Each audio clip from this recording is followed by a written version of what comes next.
பிரியமானவர்களே, 1 சாமுவேல் புத்தகம் 1 அதிகாரத்தை எடுத்து நீங்க படிச்சீங்கன்னு சொன்னாக்க எடுக்க வேண்டாம். நான் உங்களுக்கு கதை உங்களுக்கு தெரியும். சாமுவேல் 1 புத்தகத்திலே எல்கானா என்ற ஒரு சகோதரனுக்கு 2 மனைவிமார்கள், அன்னா பெனின்னா என்று சொல்லி 2 மனைவிமார்கள். அங்க என்ன நடந்ததுன்னு உங்களுக்கு தெரியும். அன்னாவுக்கு குழந்தை பேர் கிடையாது, பெனினாவுக்கு குழந்தை பேர் இருந்தது. இதை வைத்துக்கொண்டு அந்த பெனினா அன்னாவை துன்புறுத்தி வந்தாள். அவளை கொடுமைப்படுத்தி, அவளை வசை கூறி, அவளுடைய இதயத்தை உடைச்சு சுக்குநூறாக்கிட்டே இருந்தா. ஒவ்வொரு நாளும் நீ மலடி, உனக்கு குழந்தை இல்லை, என் பிள்ளைய தூக்காத, என் பிள்ளைய கூப்பிடாத, என் பிள்ளை மேல உனக்கு ஒரு உரிமை இல்லை, இப்படி சொல்லி அவருடைய இதயத்தை குத்தி குத்தி குத்தி கொண்டு கொண்டிருந்தாள். ஆனால் இந்த அன்னாள் அழுவாள், மனம் கசந்து அழுவாள்.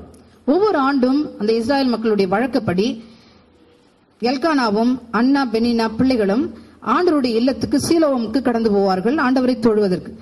அங்கே பலி செலுத்திய பிறகு பலி பொருட்கள், காணிக்கை பொருட்கள் குருவானவர் ஆசீர்வதித்து கொடுக்கிறது எல்கானா பிரித்து கொடுப்பார். அண்ணா ஒத்தையா இருந்தாலும் அவளுக்கு ஒரு பங்கு, பெனினா பிள்ளைகளோட இருந்தாலும் அவளுக்கு நிறைய பங்கு. அதை வச்சு பெனினா அவளை சக்களத்தை எப்ப பார்த்தாலும் ஏசுவா, எப்ப பார்த்தாலும் அவளை வதை சொற்களால குத்தி குடைஞ்சு கொண்டே இருப்பா. அன்னாள் ஆண்டவருடைய சமூகத்திலே போய் நின்று, உடன்படிக்கை பேழைக்கு முன்பாக நின்று கண்ணீரோடு கூட கதறி அழுது மனம் கசந்து வேண்டுதலை செய்தாள். என் ஆண்டவராகிய கடவுளே, இந்த அடிமையினுடைய நிந்தையை நீர் கண்ணோக்கி என் உதரத்தை திறந்து எனக்கு ஒரு ஆண் மகனை நீர் தருவாய் என்றால் அந்த மகன் உமக்கு வாழ்நாள் முழுவதும் அர்ப்பணிக்கப்பட்டவனாக இருப்பான் என்று சொல்லி பொருத்தனை செய்கின்றாள். அங்க பொருத்தனை செய்கிற அந்த வேளையிலையும் அவளுக்கு வேதனை. அதை பார்த்து கொண்டே இருக்கின்ற தலைமை குரு ஏலி என்ன செய்றார்?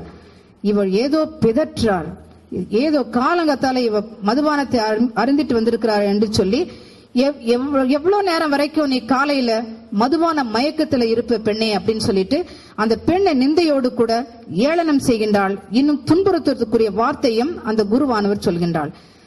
தன்னுடைய சக்களத்தினுடைய குத்துதலான வார்த்தைகள், இந்த குருவினுடைய ஏளனமான பேச்சு இன்னும் அந்த மகளை ஆழ்ந்த துயரத்தில் ஆழ்த்துகின்றது. இன்னும் கண்ணீரோடு செபிக்கிறா. அப்ப அந்த குருவை பார்த்து சொல்றா, குருவே, இந்த அடிமை பெண்ணை நீர் தவறாக எடை போட வேண்டாம். நான் ஒரு கீழ்த்தரமான பெண் என்று நீர் எண்ண வேண்டாம். என்னுடைய இதயத்தில் உள்ள துக்கத்தின் துயரத்தின் மிகுதியினால் நான் அழுகிறேன் என்று சொல்கின்றாள். அதோடு கூட என் இதயத்தை நான் ஊற்றி என் ஆண்டவரிடம் விண்ணப்பம் செய்கிறேன் என்று சொல்லி அந்த சகோதரி சொல்கின்றாள். பிரியமானவர்களே, அன்னாள் தன்னுடைய துயரத்தின் மிகுதியினால் தன்னுடைய கணவனுடைய தோள் மேல சாஞ்சிட்டு அழுதான்னு சொல்லிட்டு வேதம் சொல்லல, உற்றார உறவினர்கிட்ட ஓடி போயிட்டான்னு சொல்லிட்டு வேதம் சொல்லல, வீட்டுல ஒரு மூலையில உட்காந்துட்டு நீங்க கோயிலுக்கு போங்க, அங்க போனா என்னை இன்னும் இழிவுபடுத்துவீங்கன்னு சொல்லி வீட்டு மூலையில உட்கார்ந்து வாழல. அவ என்ன செய்யறா? ஆண்டவருடைய பிரசன்னத்துக்கு கடந்து போறா. எங்க போய் அழுதாவா? ஆண்டவருடைய பிரசன்னத்துல கோயில்ல போய் திருப்பழைக்கு முன்பாக நின்று அவள் அழுகின்றாள். எப்படி அவள் அழுது ஜெபிக்கிறாள்? உள்ளத்தை ஊற்றி ஜெபிக்கின்றாள். அவள் மனம் கசந்து அழுது உள்ளத்தை ஊற்றி ஜெபித்தாள் என்று சொல்லி 10வது வசனத்திலே நம்ம படிக்கின்றோம். அன்பந்தவர்களே, உங்களுடைய குடும்ப வாழ்க்கையில, உங்களுடைய உலக வாழ்க்கையில இப்படிப்பட்ட சூழ்நிலைகள் வருதா இல்லையா? ஆமா. உங்களுக்கு குறித்து இடிச்சொல் சொல்றவங்க ஒருத்தவங்க இருப்பாங்க. உற்றார் உறவினர்கள் ஏதாவது சொல்லி உங்களை எப்பொழுதும் நச்சு நச்சு நச்சுன்னு தேள் கொட்டுறது போல கொட்டிக்கிட்டு இருப்பாங்க. நீங்க அன்போடு கரம் பிடித்த கணவரே உங்களை இடி சொல்ல வச்சு உங்க இதயத்தை குத்திட்டு இருப்பார். அவர் மனைவிமார்களே கணவன்மார்களை இடி சொல்ல வச்சு குத்திட்டு இருப்பாங்க. மைத்துனர்கள், மாமன் மாமி, இப்படிப்பட்ட சூழ்நிலைகள் ஒரு குடும்பத்திலும் உண்டு. ஒரு திருமண வாழ்க்கையிலும் இது பிணைந்திருக்கின்ற ஒரு செயல். பிறரால துன்புறுத்தப்படுதல், வன் சொல் மற்றவருடைய வாயிலிருந்து வர்றது, மற்றவர்களால் இழிவா பேசவும், குடும்பம் தெரியாதா, நீ வந்த வழி தெரியாதா, நீ போற போக்கு தெரியாதா, உனக்கு படிப்பு இல்லைன்னு தெரியாதா, உனக்கு அழகு இல்லைன்னு தெரியாதா, இப்படிப்பட்ட இழி சொற்களை நம்ம கேட்கிறோம். நம்ம என்ன செய்யணும்? இந்த அன்னாளை போல அந்த உள்ளம் கசந்து ஆண்டவருடைய சமூகத்துல உள்ளத்தை ஊற்றி ஜெபிக்க நீங்க கத்துக்கணும். உள்ளத்தை நீங்க ஊற்றி ஜெபிக்கும் பொழுது ஆண்டவர் தாமே உங்களுக்கு பதில் அளிப்பார். Praise Lord, praise Lord. அன்னாளுக்கு எப்படி பதில் அளித்தார் ஆண்டவர்? அருமையான ஒரு மகன் சாம்வேலை கொடுத்தார். அந்த சாம்வேல் ஒரு ஆசீர்வாதத்தின் மகனாக இஸ்ராயலுக்கு முதல் நடுவராகவும் தீர்க்கதரிசியாகவும் எழும்பி பிரகாசித்தார். அன்பார்ந்தவர்களே, உங்க வாழ்க்கையில ஏதாவது ஒண்ணு குறைவுபடுதுன்னு நினைக்கிறீங்களா? ஒருவேளை திருமணமாகி இன்னும் குழந்தை இல்லையேன்னு சொல்லி ஏக்கத்தோடு நிறைய தம்பதிகள் இருக்கலாம். உங்களுடைய பிள்ளைகளுக்காக, உங்களுடைய உறவினர்களுக்காக குழந்தை பாக்கியம் இல்லையேன்னு சொல்லிட்டு நீங்க கதறி அழுதுகிட்டு இருக்கலாம். இந்த நாள்ல ஒரு அண்ணாவை போல ஆண்டவருடைய சமூகத்துல உள்ளத்தை ஊற்றி ஜெபிங்க. மனம் கசந்து அழுது உங்க கண்ணீரை காணிக்க ஆக்குங்க. அல்லது குழந்தை பிறந்த குழந்தை பிறந்ததுல இருந்தே நோய் நோய் நோயின்னு படுத்திருக்குன்னு சொல்றீங்களா?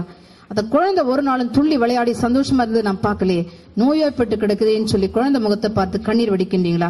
அந்த கண்ணீரோட கூட இன்னைக்கு ஆண்டவர்ட்ட வாங்க. அல்லது குழந்தைகள் உயிரோட இருந்தாலும் சரி, அது சுகத்தோட இருந்தாலும் சரி, இன்னைக்கு எதிர்பார்த்தபடி அது வளரலன்னு சொல்லிட்டு குழந்தைகளை பற்றி ஏக்கமும் கண்ணீரோட இருக்கிறீங்களா? அந்த கண்ணீரை இன்னைக்கு ஆண்டவர்கிட்ட கொண்டு வாங்க. இந்த கண்ணீரை அவருக்கு நீங்கள் காணிக்கையாக்கும் பொழுது மனம் கசந்து உள்ளம் உருகி நீங்க உள்ளத்தை ஊற்றி ஜெபிக்கும் பொழுது ஆண்டவர் நிச்சயமாக பதிலளிக்கின்றார். உங்களுக்கென்று ஒரு விடுதலை உண்டு, உங்களுக்கென்று ஆண்டவரிடம் என்று ஒரு பதில் உண்டு, உங்களுக்கென்று ஒரு சாம்வேலை அவர் எழுப்ப வல்லவராக இருக்கின்றார். ஹல்லேலூயா, ஹல்லேலூயா, ஹல்லேலூயா.